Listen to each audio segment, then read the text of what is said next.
I think while I was stumbling around on the roster here on Street Fighter V over this past like week or two now, I think I figured out what really makes the game fun for me right now at least, and I want to talk about that with you.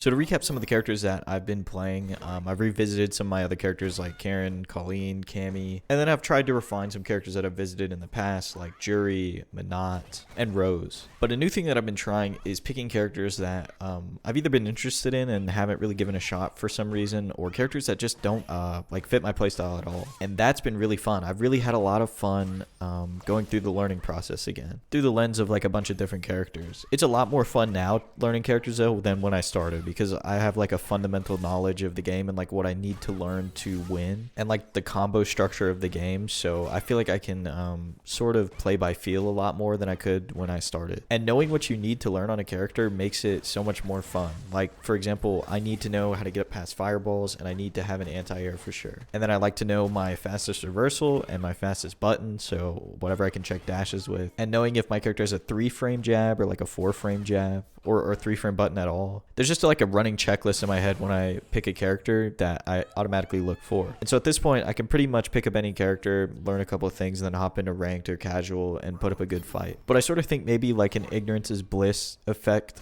happens whenever you play a new character, because there's so many things that you don't know about them. And so that sort of makes you feel like if you lose, you can tell yourself, oh, I don't really play this character, so I'm okay with that. Like you don't really get upset about it, which can be a good thing in the short term while you're learning the character. But when you start to dive a little bit deeper and you realize why you're losing, your game plan starts to change a little bit more, and then you become a little bit more invested in the character, and you start to learn why the way you were initially doing things wasn't right. You were winning maybe, but it just wasn't how you were supposed to be doing things. And it also leads you to sometimes start to do a little bit too much, I've noticed, because when you first start out and pick the character, you probably have an anti-air and an anti-fireball move in mind and like a really good poke. Your whole game plan really revolves around those 3 things, which is actually pretty good. It's actually pretty effective to play like that. But then you go into training mode, you go into the lab, and you learn like, oh, this is what I can convert off of. This is the button I should be pressing to get into that combo. Then your game plan starts to evolve, but it gets a little bit convoluted because now you're trying to add more things in, and you start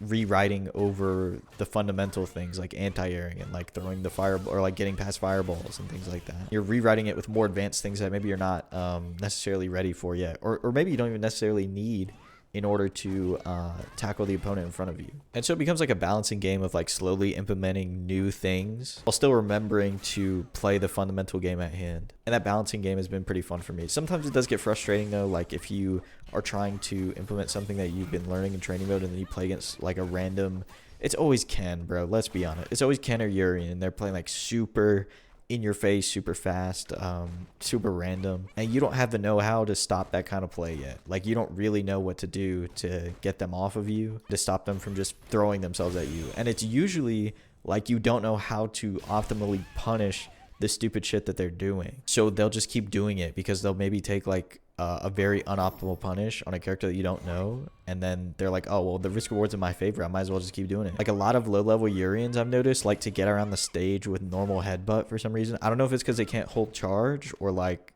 they just like playing like that, but they'll just like do normal tackle, normal heavy tackle, or they'll do normal headbutt, and if you don't punish it, or you don't punish it like optimally, they'll just keep doing it because it's in their favor to keep doing it because they'll get in for free. Same thing with Ken players. They'll keep doing the run stop until you check it, or they'll keep doing that V skill where he does the fake overhead and he kind of throws himself at you until you anti-air it. And even if you anti-air it, they probably don't care because they took like 100 damage, but if they hit that, they get like, I don't know, some conversion to heavy DP. And so it becomes this game of making sure that you have solid enough fundamentals to stop the random play, but still be able to implement the things that you're learning so you can optimally punish the stupid shit, deter them from doing it. And some people won't even get deterred from doing it. They'll just keep going at it because it's all they really know. But that's what I've been doing lately to have some fun, just falling in love with the learning process again through a bunch of different characters on the roster that I've always been interested in. Anyways, I hope you enjoyed this video, and if you did, consider subscribing. Thanks so much for watching, and I'll talk to you again soon.